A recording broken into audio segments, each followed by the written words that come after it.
პროტესტის მე-17 დღე რუსთაველის გამზირზე 7 ვითარებაში დასრულდა. მომიტინგეებმა შეკრება 18 საათიდან დაიწყეს. მანამდე კი მოქალაქეთა სხვადასხვა ჯგუფმა დედაქალაქის ქუჩებში მსვლელობა მოაწყო.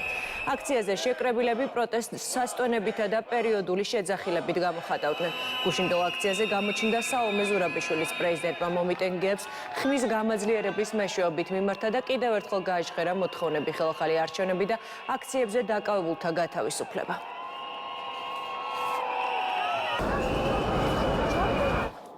რუსთაველის გამზირზე მიმდინარე უწყვეტი პროტესტის გამო თბილისის მერიამ დაგეგმილი ღონისძიება გააუქმა. რამდენიმე დღის წინ დაანონსებული ნაძვის ხის ანთების ცერემონიის გაუქმების შესახებ კახა კალაძემ მოსახლეობას თავადვე აცნობა. თბილისის მერმა ბავშვებისთვის ღონისძიების ჩაშლაში ოპოზიცია და რადიკალური ძალები დაადანაშაულა. საახალწლო საღამოზე მისულ მოქალაქეთა ნაწილს კი დაშლისკენ ქართული ოცნების აღმასრულებელმა მდივანმა პირადად მოუწოდა. მამუკამდინარეზე თავისუფლების მოედანზე იმყოფებოდა. გაუქმებული ზეიმი და დედაქალაქის მერის გადაწყვეტილება პოლიტიკური შეფასებების საგანია.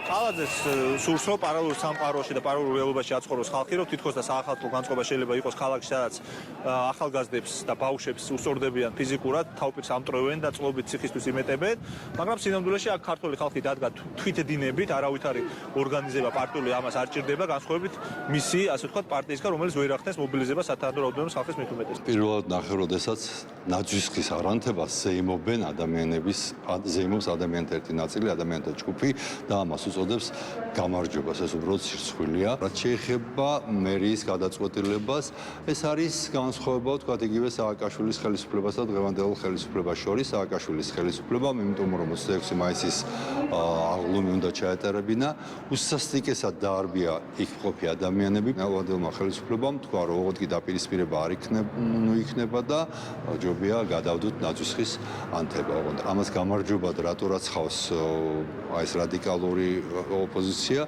ეს მართლა გაუგებარია.